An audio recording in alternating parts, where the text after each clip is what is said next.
And welcome once again to the Political Twilight Zone. And I am John Baldwin, and I'm here with. Hi, this is Morgan Brittany. Well, today's show is going to be kind of sad and melancholy as we pay tribute to the greatest of all time radio talk show host, Rush Limbaugh. And it's been a sad couple of weeks, but I want to start the show kind of on an upper. This is something Rush used to do on his show way back when. So I'm going to start and do a more upbeat introduction. So we'll go with this. This is the Political Twilight Zone, and I am John Baldwin, and I am here with Morgan Brittany. All right, we need to figure out who is the Doctor of Democracy and who is America's Anchorman. Which title do you want? Well, I'll be the Doctor of Democracy. All right, and America's Truth Detector. I'm telling you, we're going to be rolling out all the catchphrases here tonight. No. Well, let's start. You know, Rush Limbaugh had an impact on just about everybody that ever heard him. So we'll start with you, Morgan. What are your memories of the show and Rush Limbaugh? Well, I was thinking the other day when they were having everybody, call in and say, where did you first hear Rush and how did you first know about it? And it's a funny thing because it was 1992, actually. And I was on location with my husband, Jack. He was doing a movie in Gloucester, Massachusetts called The Good Son. And that was a movie that Macaulay Culkin did years ago. And we were on location up there, and it was the winter time, really, really cold. And I had the radio on in this house we were staying in. And I just was going through stations, just looking because that's not where I live, so I didn't know what was on anywhere.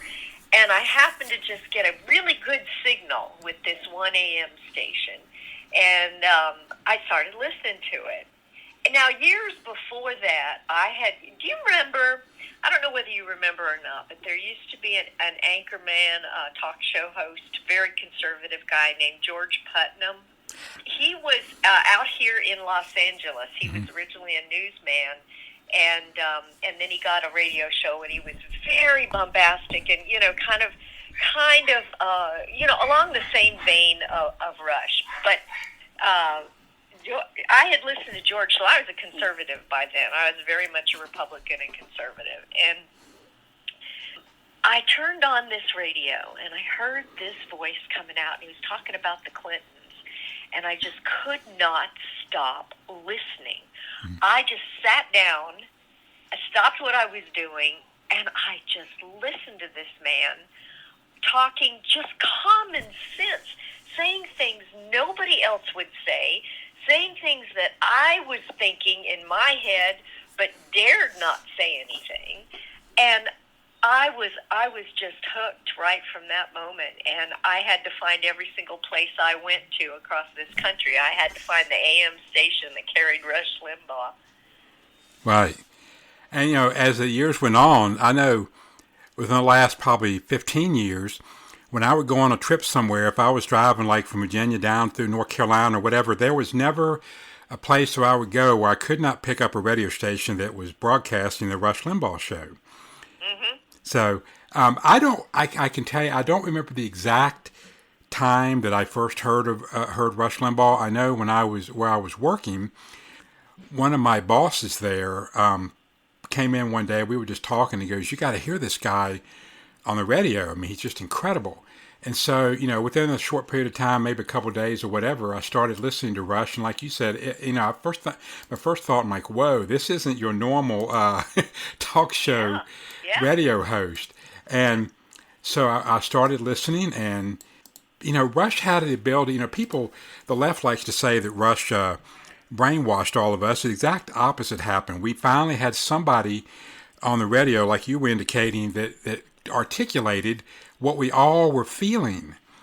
And he was able to bring all that together in a platform where it was almost like, for lack of a better word, going and standing on the corner and talking among your friends and everything about the goings on in the news. And he built that platform and ran with it and became, this most successful radio personality in the history of radio. Oh yeah. Oh, he did, and it was there. There wasn't a lot of AM stations. I mean, AM radio was not. I mean, it was just nowhere back then.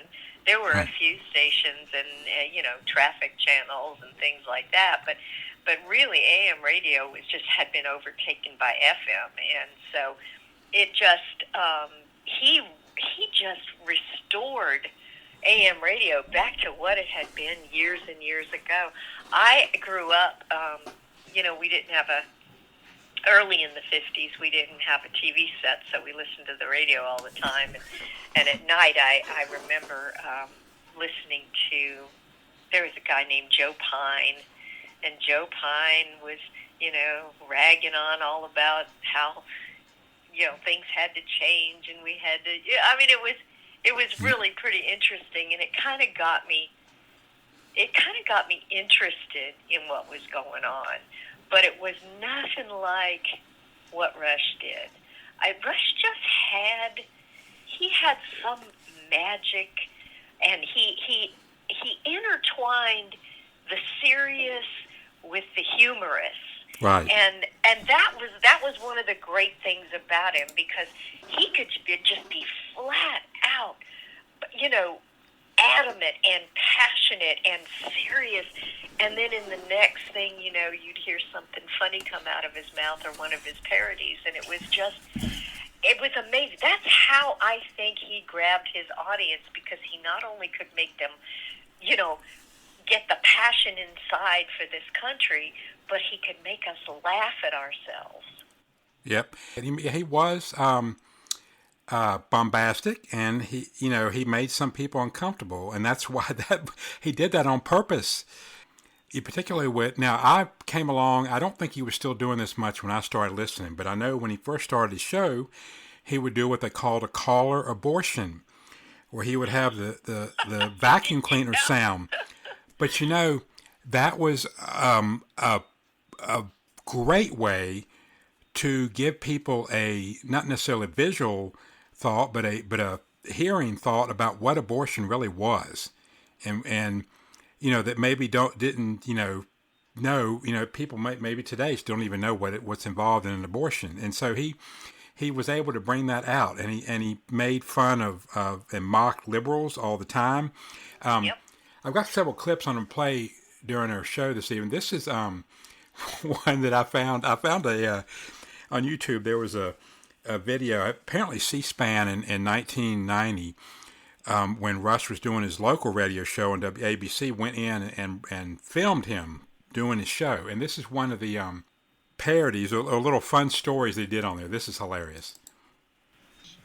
From San Francisco, the Zen Center's Green Gulch Farm had a ceremony recently. They asked for forgiveness from the plants and animals they damaged in the making and maintenance of their garden.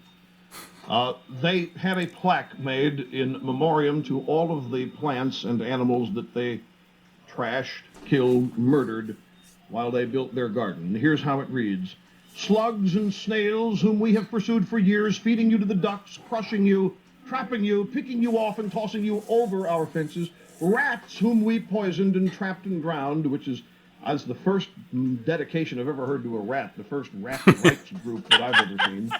All plants we have shunned, pigweed, bindweed, stinging nettle, bull thistle. All of this is intended to bring to our consciousnesses and acknowledge the light and dark of the making of a beautiful garden. They care. They have consciousness. Also, ladies and gentlemen, in Elk Ridge, Maryland, they have established the tomb of the unknown pet. Dedicated the tomb some weeks ago. Every 4th of July, the president's dog, whoever it happens to be, will make an annual trek to the tomb of the unknown pet and lay before it a tattered house slipper. This is like the tomb of the unknown bowler in Milwaukee, where every 4th of July they place a six-pack. Oh my goodness. And No. nobody was doing stuff like that on the air. No. not at all. I mean, when I was growing up, it was, I mean, in the 80s, before Rush, it was pretty, during the day, AM radio was still playing music. I remember at night it was Larry King and maybe what was it, Sally Jesse Raphael may have been on at night. But that was about it. I'm sure there were other local, people on across the country. But then Rush was the first one that I remember having daytime talk radio. I think I'm assuming he was before Neil Boortz. I know Neil Boortz came along about the same time. Mm-hmm. But so he just transformed radio. Even Sean Hannity talked about how, and you mentioned it, the AM was a dying industry, and he revolutionized it. He did.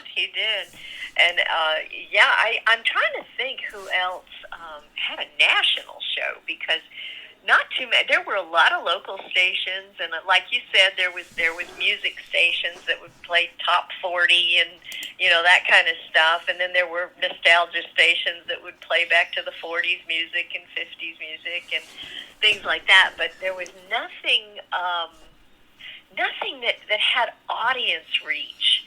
And Rush, he started out, didn't he start out in Sacramento? Yes. He did start out, yes. In Sacramento out here. And, one by one, I think it was just people who just said, oh my gosh, you got to listen to this guy, because that's what just snowballed into his popularity. And it was just something we needed, something we still need. Yep. And, the other thing interesting about Rush that we discovered over the years is how much the knowledge he had of oldies music, because he used that in his parodies constantly. And once in a while he would get a call on Open Line Friday where somebody would ask him about his favorite music. And I know he was a big, huge Motown fan. And he would,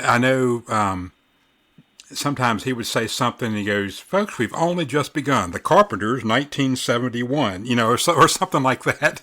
Very true. There's a lot of stuff, but you probably did too. You probably knew every song he played on there. Pretty much. Now, I had not heard, that was an introduction to me to Clarence Frogman Henry, and I Ain't Got No Home. He must have played that 1,000 times over the years. He did. That was so funny. And the other interesting thing is they played a clip this past week where somebody called in and asked him about the theme song, which is a Pretenders song. And he said that Chrissie Hynde actually loved the fact that he was using the song despite the fact that she is a diehard liberal. Her father apparently was a huge Rush Limbaugh fan. So so even though, it's one of the few cases where a liberal and a conservative didn't, they could get along, or agree on something. So, but isn't that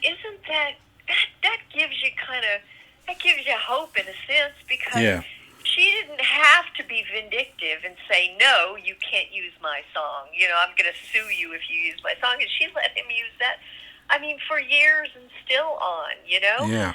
That gives me hope that there are some people out there that have some common sense. Listen, tell me something. Do you remember when Rush started doing the parodies, and how did he find this guy Paul Shanklin? Did Paul Shanklin find him? Did he send something to Rush, or did Rush find him? Do you know? No, I do not. That's an interesting question. I will research that and see if I can find out. Yeah, because I was trying to think and going, I know some people unsolicited would send Rush music or songs that they had done, or songs that they had put different lyrics to. But I wonder if Paul Shanklin sent him in something. He certainly made a career for himself on Rush's show, didn't he? Yes, and all the impersonations. Well, that segues right into my next topic here is the parodies. What are some of your favorite parodies? Oh, I think my all-time favorite is the Hillary Clinton, I don't recall. That was so amazing. You mean this parody? My brain is jello. You remember that you're talking about this parody right here, right? Welcome to the grand jury, Mrs. Clinton. How are you? I'm sorry, I don't recall. How's the book tour? Oh, Sorry, I don't recall. Well, let's get started. Try to remember when you were a member of Rose Law Firm and worked Whitewater. I don't remember that big money lender. I was baking cookies for my daughter. But Mrs. Clinton, don't you remember that illegal tender and your shady friend, that McDougal fellow? I'm sorry, I can't remember my brains in a blender. It's Jell-O. Oh, that's pretty Could we get on with this, please? I have to get back to my book tour. Okay, Mrs. Clinton, try to remember. And don't blame your gender for missing all this high corruption. Well, excuse me, I don't remember, and don't blame my gender. I'm not just some bimbo eruption. Well, no, I didn't mean to imply that, but come next November, your Bill the Big Spender could come to his end for this peccadillo. Well, I don't think so, because I can't remember my brains in a blender. It's Jell-O. I'm getting tired. Would you like a recess? Sorry, I don't recall. Who's President of the United States? I'm not sure I can remember that. This is very troubling. Well, pardon me. Only your husband can do that. Oh my gosh, that is just perfect. I love that. Yeah. Now, any others you got of your favorites? Oh, I like well, I always used to love, there was the one with Al Gore where he would go into his preacher mode. Oh, yeah, I don't, yeah, what was that one? It's been so long. I don't know, but he would put it on, and I would just laugh myself silly when he'd go into his preaching thing about. Yeah, that was funny. They're gonna take what did he say? He was. Oh. Ain't even gonna count you in the census. Yeah, yeah. Oh, they probably could have just taken any that clip. one, and then Teddy Kennedy's thing. Oh, The Philanderer. I love that one. Oh, yeah, done to the tune of The Wanderer by Dion. Right. Well, we just happen to have that one, too. We're taking a trip down memory lane here. Awesome. Here we go.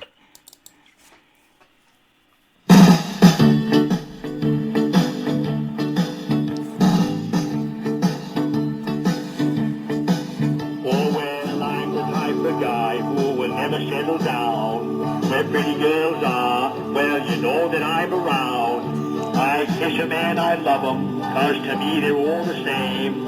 I get so gosh darn hammered I don't even know their names. 'Cause I'm a philanderer, yes, a philanderer.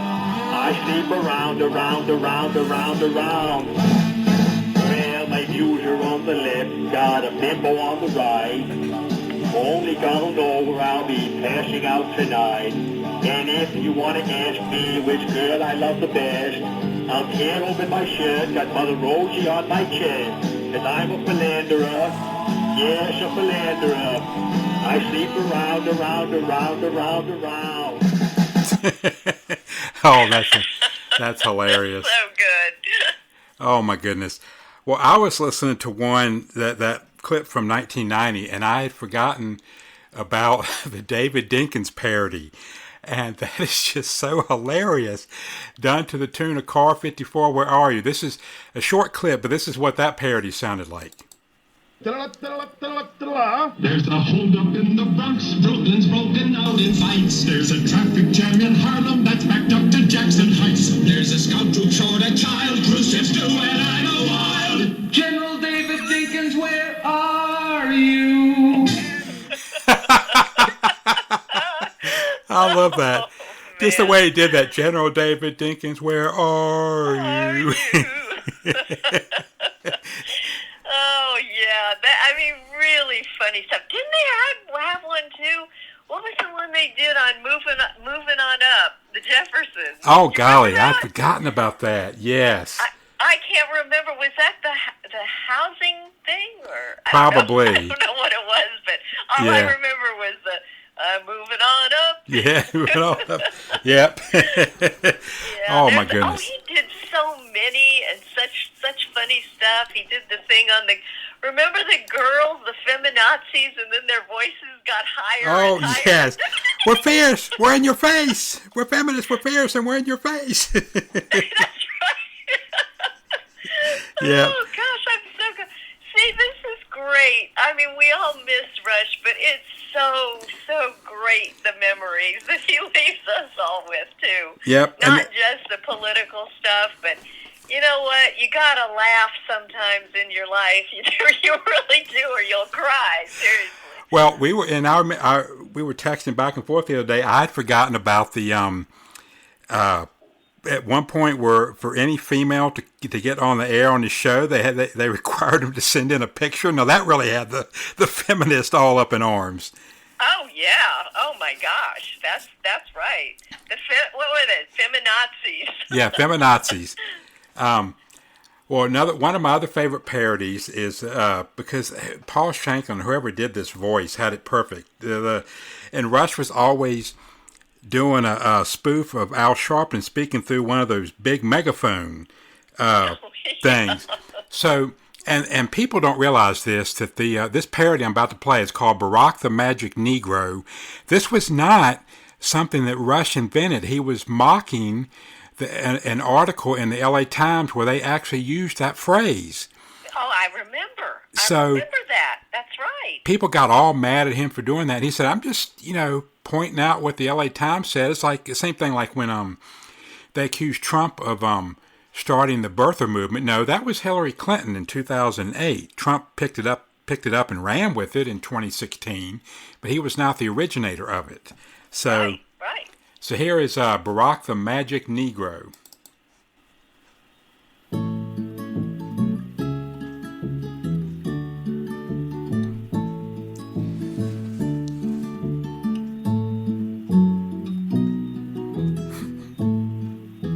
Barack the Magic Negro lives in D.C.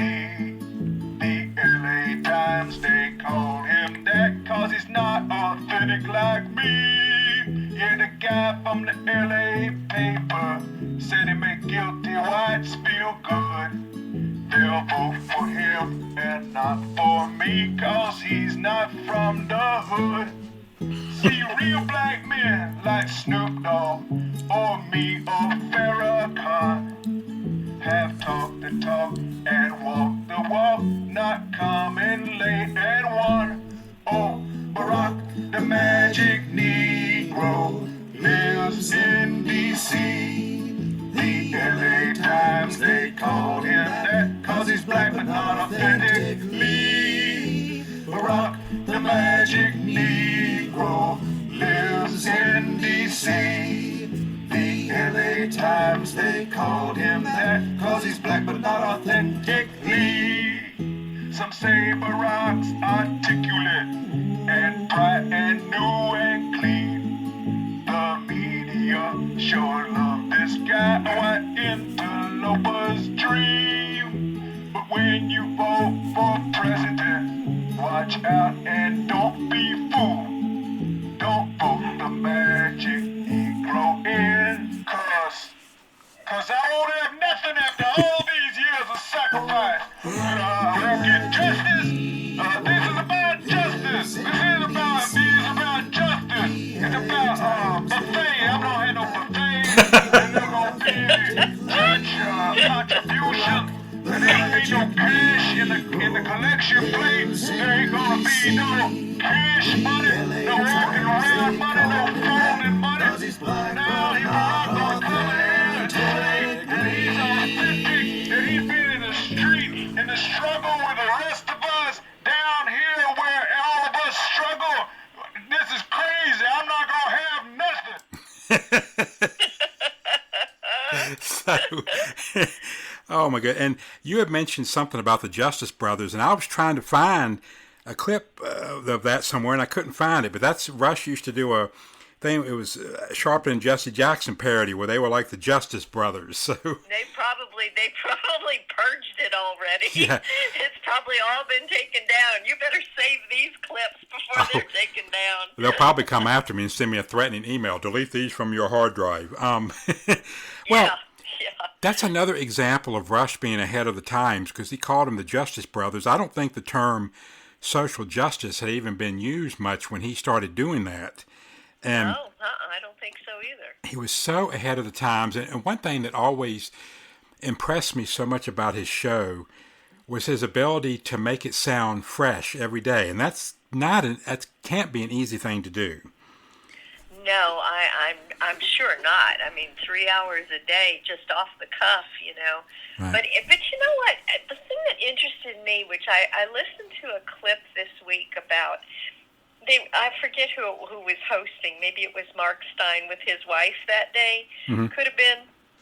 But it was a like just kind of a monologue that Rush gave about how when he was younger, he didn't have any use for school. He said he couldn't wait to get out of school because he wanted to go his own way, wanted to do his own thing, and he just didn't have time for it. And it was kind of interesting because Rush had an innate sense within himself of what he wanted, and he said he always wanted to be on the radio ever since he was a little kid. Right. He knew what he wanted, and he went after it, and he got it. But I think that has a lot to do with how articulate and absolutely clear messaging that he had about everything. Right. Because a lot of times you'll listen to radio and you'll kind of drone it out, or you'll listen, but you won't hear everything, and then something will pop out at you and you go, wait, what did he say? But with Rush, you hear everything. It's like everything he says means something, and you're just transfixed with the radio. Yeah. And I found that was so interesting because he basically knew what to do and how to do this ever since he was a kid. Yep. And you made me think of something. One of his phrases was early on was "words mean things." You know, remember him saying that over and over again. I do. I remember that. But so many people, you think how many people have been influenced by Rush Limbaugh? Not just people who have gone into the industry, who've gone into politics, who've made a difference in their own communities just because he motivated them. People who became, a talk show host that became successful. If you look down that long line of people that man influenced in life, and people we will never even know that he changed their life. Children, when he put out those books, yes. the little history books for kids. I mean, it's just it's an amazing thing when you think how he has touched our culture, our society, our world, our lives. I mean, it's just mind-boggling. Way more, I think, than many, many, many politicians who are pointless and worthless, and you forget about them the minute they're gone, Yeah. Rush, I don't think it's an understatement to say he changed the world, changed everything. He did. I mean, we could have, without him, we could have gone on with the same propaganda, the same liberal bent news that everybody was fed every single day, and this is your news, and Walter Cronkite with that, and that's the way it is. Nobody questioned it. Everybody kind of went along with it. It wasn't as radical as it is now, but still we were on that path to a one-thought process. And Rush came along and completely flipped that on its head and made people start thinking about, this is what they're saying. This is what I think. This is what you conservatives think. And then all of a sudden you're going, wait a second. Yeah. Why are we doing this? It was, you're right. He really shook things up. And without him, this would be a different world. Yep.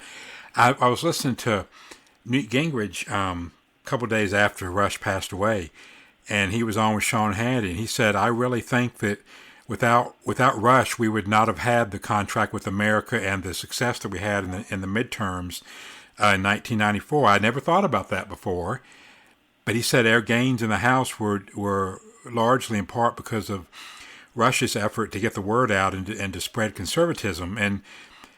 And I think other people have speculated, would there have been a Fox News had there not been a Rush Limbaugh? I don't know. That one. I don't know. I kind of have my doubts because Rush was the great awakening for the conservative party, and honestly, really without him, and I often, I sit and I think and I go, I guess the first day it was like, oh, why did you have to take him now? Why did you have to take him now? We need him now more than ever. But then as you think about it, you think there has to be a reason. There has to be a reason that the timing was like this. And maybe that reasoning is it's time for us to pick it up. Right.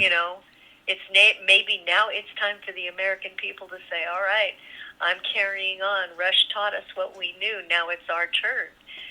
Maybe that's it. I don't know, because I was just devastated when I heard the news. I knew it was coming. Yes. We all did. We all did. But it's one of those things that even though it's like, oh man, this day has come. He was so much larger than life. You don't think about that. Even when he had the announcement of cancer last year and how bad it was, and then it was a roller coaster ride. He would come on the air some days and say, "Well, this treatment is working. We've arrested the progression of disease." And you're thinking, "My God, maybe he will pull out of this thing."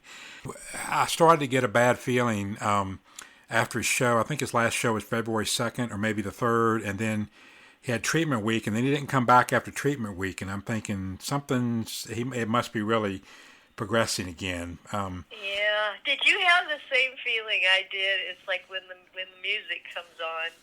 The music comes on, and you're waiting for Rush to say something, and then when the announcer says, today we're going to have the, Mark Stein, sitting in for Rush, and you're, as good as they are, and as wonderful as they are, it's like, oh, I remember that day, and it's like, oh, my heart dropped because he had been in treatment week, and I thought, oh, no, please. Yeah. And my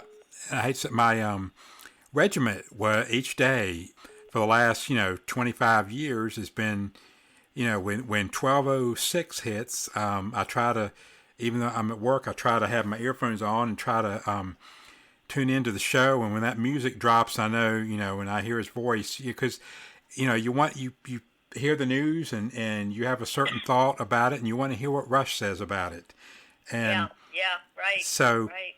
It's going to be different, knowing that even today when I was listening to the show come on, I'm like, I know he's not going to be there, and it's kind of a downer, It's But in all the years he was on, what is the one thing that sticks out with you the most from the show?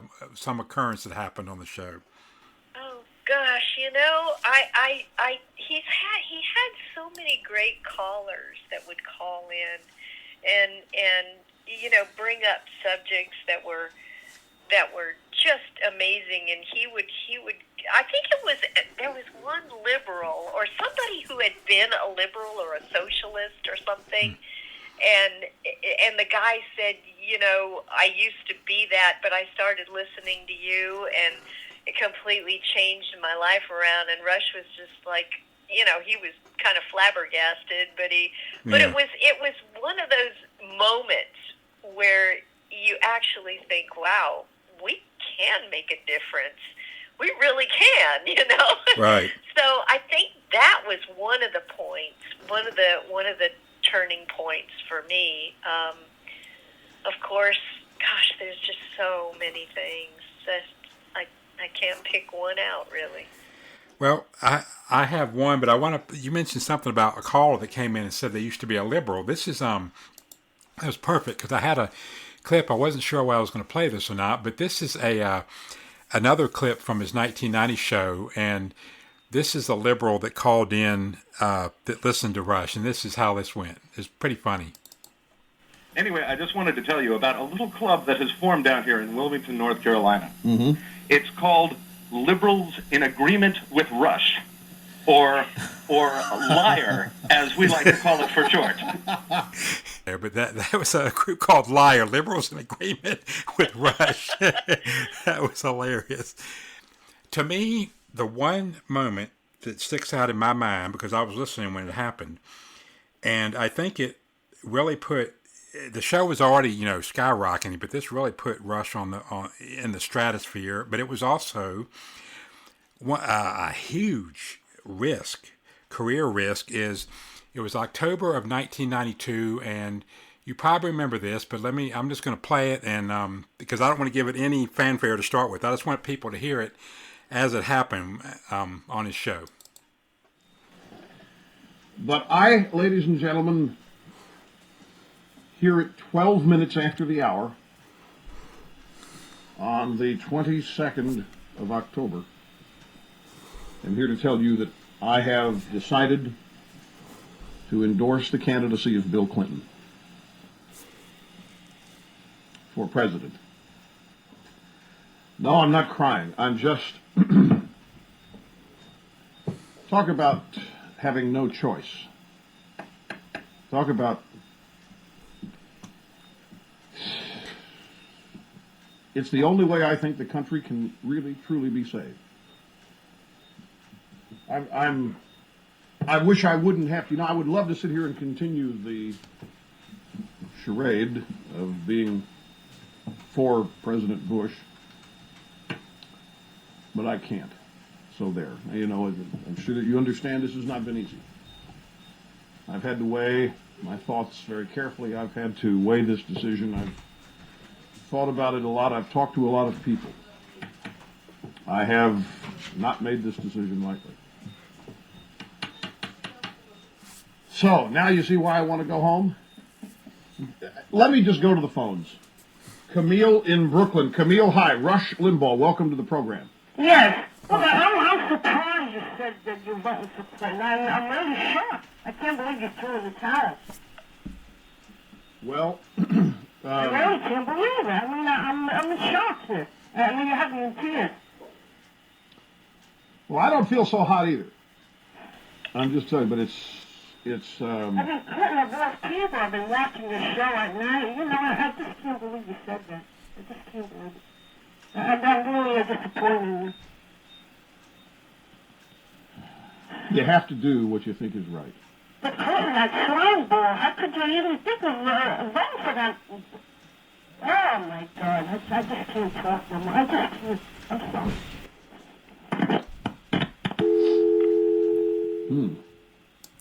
So this went on for like 20 or 25 minutes. I mean, I was listening to it. I knew, he was just doing something to demonstrate something. But after about 25 minutes, this happened, and this was brilliant.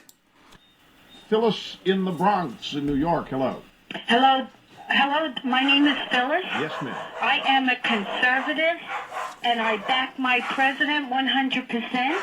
I work for the Board of Ed. I am homesick today, but now I'm really sick. Rush, what are you doing to us? I'm sick and tired of the liberals in this country who are pushing our buttons. What are you talking about? I mean, you're backing backing Bill Clinton. I am not. I am. You just said you're I backing. never said that. You said you were going to change your vote. You're not voting for the president. You're going to have to vote for Bill Clinton. I did not say that. I did not say that I was going to. What did you say? I did not say that I was going to vote for Bill Clinton. But I heard you say those words. No. You're just trying to twist my words and turn them around. I never said it. What did you say? Could you just tell me? You said you couldn't. I can't even talk. I'm so upset. I'm practically ready for tears. Look, I don't know. You keep wanting to look in. Look. All I can tell you is I'm tired of it. Everybody wants to look into my past. No. Not looking at your past. It was 23 minutes ago. You keep talking about something that happened 23 minutes ago. It's irrelevant. Can't we move on with things that matter? Now that was brilliant because he was demonstrating what Bill Clinton did. I know. That's, oh gosh, that was great. I didn't hear that one. Yeah, and I didn't play the whole clip, but it just goes on and on. He keeps denying that he said it, and then I think so. It was just perfect. Just one of the, and I think, in my opinion, that was one of the most significant moments of his career. Well, I want to talk a little bit as we enter a final few minutes of this. The last year. Well, actually, Rush's health over the years, and this is one reason why I think we feel like we're family with him. He had in the early 2000s, he had the hearing loss. He came on the air in the early 2000s and talked about how he was going deaf and he had to get the cochlear implant, and because of that and the pain from the ear problems, he got addicted to OxyContin and the whole rehab. I mean, he was off the air for 6 months to a year in 2003, and I remember how tough it was then, to not have him on the show. And then, of course, about a year ago, he told us about the same time, into January, that he had the stage 4 lung cancer. And I'm amazed that he made it as long as he did, because that's not something you very, very rarely beat something like that. And it's almost like he willed himself to get through the election in 2020. Yeah, I think you're right. I remember I was driving in my car one day during that time period when he was having the ear issues and the medication, the pain medication thing. Mm-hmm. And I was driving in my car. I don't know whether I was dropping my kids at school or something, but I turned on the radio and he was slurring his words. Mm-hmm. He almost sounded like he was had been drinking or something. Mm-hmm. And I kept thinking to myself, what is wrong with him? And then, of course, my mind goes to, is somebody messing with that radio station? I mean, that's crazy. He doesn't normally sound like that. And I guess a lot of people had noticed because he really, really sounded like somebody who was high on something. Mm-hmm. And it was just crazy. And I had no idea what he was going through. Yeah. And when he was before he got the cochlear implant, his voice changed too, because he couldn't hear himself talk. Right, so there was a period of time where that changed too. Yeah, I know it. He went through a lot, but he just carried on. I'll tell you, he really did. I got to hear him speak at the Ronald Reagan Museum, a few years back, and he was it's really the first time I ever got to see him live speaking, mm-hmm. and it was really, really amazing. And I forgot to mention, he actually came to Roanoke one time. I went to see him. He was here early on as part of the Rush to Excellence tour, mm-hmm. and mm-hmm. they actually had him in the local studios. I think it was on a Saturday. He was doing the speech Saturday night, and they had callers call in, and I got to actually call in and talk to him for like 30 seconds. Oh, that's so great. Yeah. That's awesome. The fun thing is, I have no clue what I asked him. I was so nervous that it's completely, that memory's blocked out of my mind, but I did get to talk to him, and I do look forward to talking to him on the other side when we all get to heaven. Yeah, boy, me too. I tried so many times to call into his show, and a lot of times he'd talk about Dallas and J.R. Ewing, and mm-hmm. I'd get on the phone and I'd dial because I wanted to talk to him about it, and I could never get through. But that was one of his favorite shows, and cool. It always made me so happy when he would talk about it, and it was really cool. I would have loved to have had a sit down with him. But who would I like to have a sit down with? Well, let's see. I guess Rush Limbaugh would be right up there at the top of my list. Yeah. George Orwell would be second. George Orwell, yeah. Boy. What's coming after 1984, George? Oh, boy, George Orwell was a prophet of sorts. He, and that was, we ought to do a PTZ just on that sometime. Man, I'll tell you, you sent me something recently about what he was saying. Man, I'll tell you what, that guy had it nailed. I don't know where he got his information from the future, but wherever it was, I want to talk to him and find out if there's any hope for us. Yeah, everything he said in 1984 is coming true today. It's here. It is here. The book burning, the thought police, the words they've changed, what's it called? Something speak. Group speak, isn't it? Group speak, maybe? No, is it group speak? Or maybe it's something like that. Yeah, I mean, that's it. The surveillance cameras everywhere you go. You have to think like we do, or we're going to hurt you. Yeah. And Anne-Marie wrote a great article about a month ago on Political Chicks about the Twilight Zone episode. Oh, God, I can't think of the title now, but it was about the state. And Burgess Meredith was in it. Yeah. Yes. I remember because I watched it the last Twilight Zone marathon. The Obsolete Man, that's the name of it. There again. I don't know where these people, I don't know how they can see into the future like that. It's crazy. Yeah. Yeah, and we definitely, the next 4 years, we're definitely going to have a lot to talk about on the PTZ. I do want to get into a little bit. I got a clip the other day, I think over the years, Rush kind of mellowed a little bit, and I think, if I remember correctly, after his rehab, he came back on the air, and I know there was one day he talked about being saved and becoming a Christian, and he did it again recently. This is, I don't know what date it was, but this was, I think, in January of this year, and if there's any question in your mind whether Rush was a believer or not, this should put it to bed. Here he is talking about it. Someone told me, I think this is good advice, maybe helpful. The only thing that any of us are certain of is right now, today. That's why I thank God every morning when I wake up. I thank God that I did. I try to make it the best day I can, no matter what.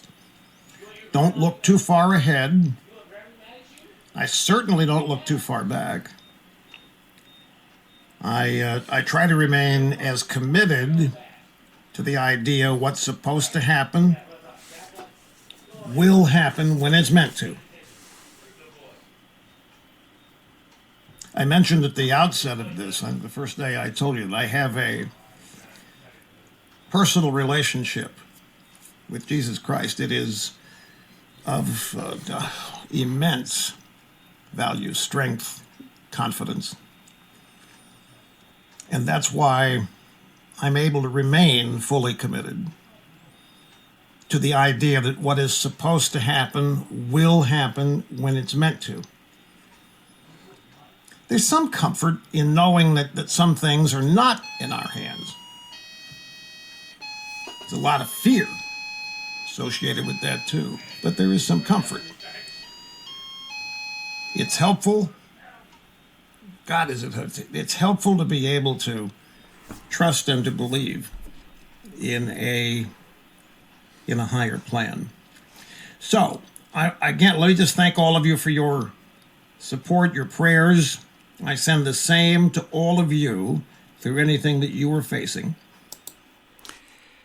So that was, I think it was from January of this year. But that, and you mentioned before, I think back last October, that we all have an expiration date on this side of eternity.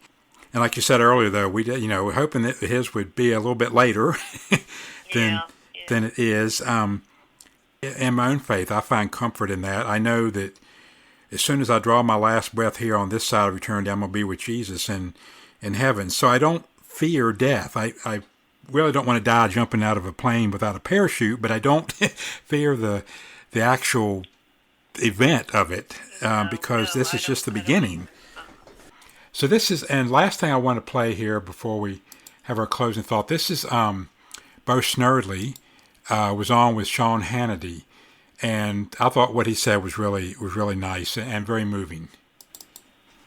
You've been so kind, not just to me, but to all of us during this period of profound grief. And, Sean, we can't wrap our arms around this. We can't wrap our brains and our hearts around it, that our beloved Rush has returned his talent to God. And we are so thankful for him. Rush is, to me, a second-generation founding father. This went beyond radio. This went beyond politics. What Rush did for America, one man changed so many trajectories in this country. When Rush began his career, there were 1,200 radio stations roughly doing the talk radio format. Today there are over 12,000. The number of print conservative publications, very few. Today it's a flourishing market. There was no Fox TV. There was nowhere on TV that you could get conservative ideology, that you could get the values that represent what most Americans believe, until Rush. He changed the media. He changed the landscape. Rush Limbaugh's radio show grew for over 30 years. This is unheard of. And our audience, from small children all the way up through the senior of senior citizens. And beyond all of those accomplishments, Rush Limbaugh was one of the finest human beings that you would ever want to meet. A generous, wonderful, beautiful spirit, humble, a gentleman, always, never failed to thank people for the smallest service that they could do to him, never looked down on people. It burns me to my soul when people sully his reputation with falsehoods, calling him a racist. This man was just an incredible phenomenon. And we love you, Rush. God bless you. And thank you, Sean, for having me with you to talk about Rush.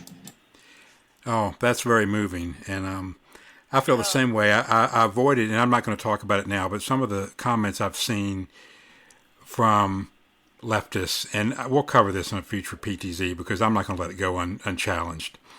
Yeah, I know, I hear you, and it just turns your stomach. These people are just they're just rotten. I mean, that's all you can say about them. They're just rotten. Yeah. Well, before I have one more clip to play, but do you have any final thoughts? Just my final thoughts are we have to, now that Rush is gone, we have to carry on. We really, really do. And we've got to not let everything that he started and everything that he did go by the wayside at all. We have to be, I mean, there's how many millions and millions and millions of us. With that power, we can do a lot. And I'm sure that's what he wants us to do. I can't add anything to that. Amen and amen. And to close out the show today, and I'm going to do this last because there's no way I could talk after this. I found the clip from December 23rd last year where he was right before Christmas. Mm-hmm. And I consider this as, when I heard it, I said, this is goodbye. And even though he was on the air in January some and in February, I'm like, this is his goodbye to his audience. So I'm going to play this and after we wrap up here because it's very moving. So, and we will see everyone next time. Believe me, we're going to get back into some of the issues of the day. And because like you said, we need to do that and we need to keep the PTZ going. So this is John Baldwin and I've been here with Morgan Brittany. We'll see you next time. Bye-bye. Right. Bye-bye. A yearly tradition, we wrap up with Mannheim Steamroller and Silent Night. And my ongoing attempts to thank everybody in the audience, all of you, for everything you mean to me. That last call, that's reminds me how much I love all of you, how much I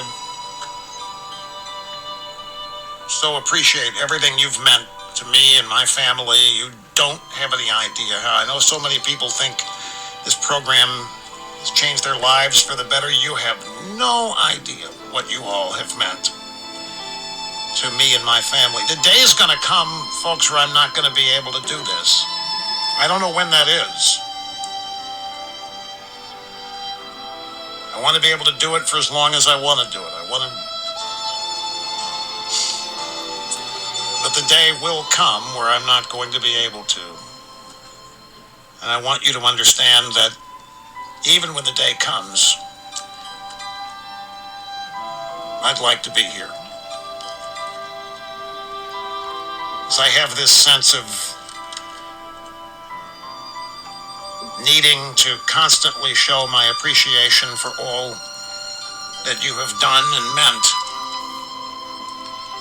to me. So I hope you all have a great Christmas, a great New Year. And I hope that the things that are in store for all of us in the coming year are certainly better than what we have endured in 2020. I don't know too many people have enjoyed 2020. Probably some sickos out there who have, but 2021 has to be better. We're going to try to make it that way here at the EIB network. Again, folks, thank you so much. I wish there were a way to say it other than thank you. You're just the best. My family is just the best.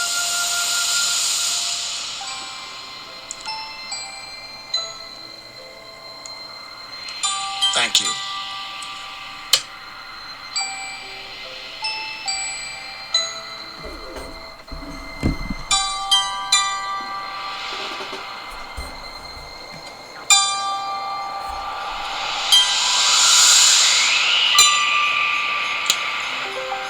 Merry Christmas, everybody, from all of us to all of you. Make it happen.